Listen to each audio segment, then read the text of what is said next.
सलमान खान पर वीकेंड का वार को लेकर उठ रहे हैं कई सवाल, बायस्ड होने की वजह से नहीं बल्कि रुबीना दिलैक को लेकर बायस्ड होने पर। नमस्कार दोस्तों, मैं हूं ज्योति नाहक और आप देख रहे हैं शुद्ध मनोरंजन। बिग बॉस का हर साल का सीजन का ये एक पैटर्न है। जनता जब किसी सीजन में किसी एक कंटेस्टेंट से काफी ज्यादा अटैच हो जाती है तो फिर वीकेंड का वार पर एक वॉर छिड़ जाता है, जनता की सोच वर्सेस बिग बॉस के मेकर्स की सोच, और वही चीज यहां पर नजर आ रही है। अब मैं आपको बता दूं कि पिछले वीकेंड का वार पर आपको याद होगा रुबीना दिलैक को इस बात के लिए कहा गया था कि बहुत ज्यादा ये हिंसा का प्रयोग करती हैं, हिंसा वर्ड बहुत यूज करती हैं, हर बात में कहती हैं कि हिंसा हिंसा हिंसा हो रही है घर में, हमें ह्यूमैनिटी के तौर पर खेलना है।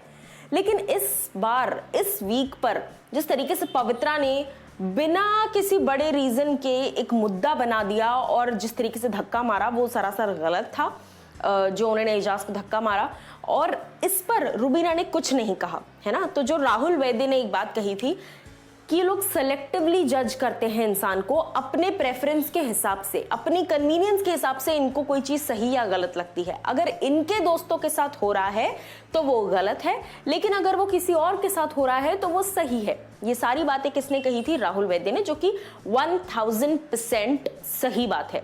अब यहां पर मैं आपको बता दूं कि रुबीना दिलैक को लेकर जनता सपोर्ट में आ गई है, क्योंकि उनका ये कहना है कि सलमान हो ना हो हर बार पॉजिटिवली नेगेटिवली किसी ना किसी तरीके से एक ना एक मुद्दा निकाल ही लेते हैं। या तो सलमान तो एपिसोड्स मुझे नहीं लगता देखते होंगे, या फिर जनता को भी नहीं लगता कि देखते होंगे, लेकिन मेकर्स जिस हिसाब से चीजें बताते हैं तो सलमान एक ना एक बार टारगेट जो है वो अभिनव और रुबीना को कर ही देते हैं। इस हफ्ते अभिनव की तरफ से ऐसी कोई गलत चीज नहीं हुई थी, अभिनव की तरफ से ऐसी कोई गलत बात नहीं हुई थी जिस रीजन से उन्हें फिर भी कहा गया कि आप चुप क्यों थे, आपने स्टैंड क्यों नहीं लिया, आपने जैस्मिन का स्टैंड लिया लेकिन आपने इनका स्टैंड क्यों नहीं लिया।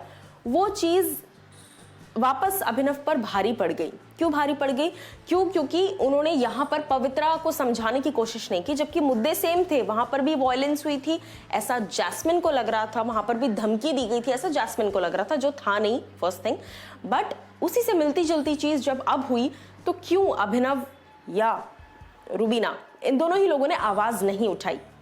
जनता ने यहाँ पर एक बॉलीवुड वेबसाइट ने, फेमस वेबसाइट ने, उन्होंने एक पोल किया, ऑनलाइन पोलिंग, जहां पर दो ऑप्शंस रखे गए कि सलमान को रुबीना की बात समझ नहीं आई या फिर सलमान ने अननेसेसरी रुबीना को टारगेट किया।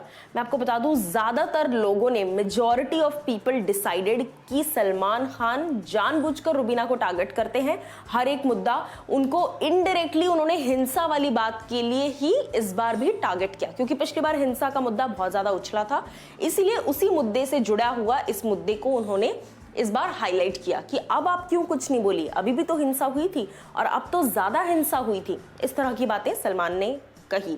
ऐसा पोल जब किया गया तो मैंने बताया कि मेजॉरिटी लोगों ने कहा कि हाँ, सलमान खान बायस्ड हुए थे रुबीना को लेकर, उन्होंने हिंसा वाले मुद्दे को लेकर अननेसेसरी यहाँ पे इनडायरेक्टली टारगेट किया रुबीना को, और कम लोगों को ऐसा लगता है कि सलमान को रुबीना की बात ही समझ में नहीं आती है। वेल, जिस तरीके से लगातार रुबीना और अभिनव को कहीं ना कहीं हर वीकेंड का वार पर एक फटकार पड़ती है, तो जनता इस बात से बिल्कुल भी खुश नहीं है।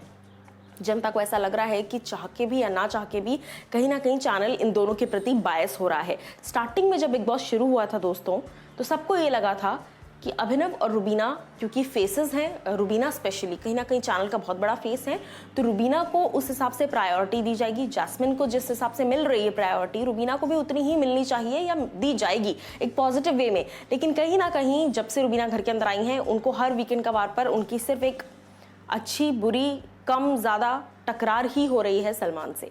क्या कुछ आपकी राय है इस पर? आप लोग मुझे बताइए कॉमेंट सेक्शन में।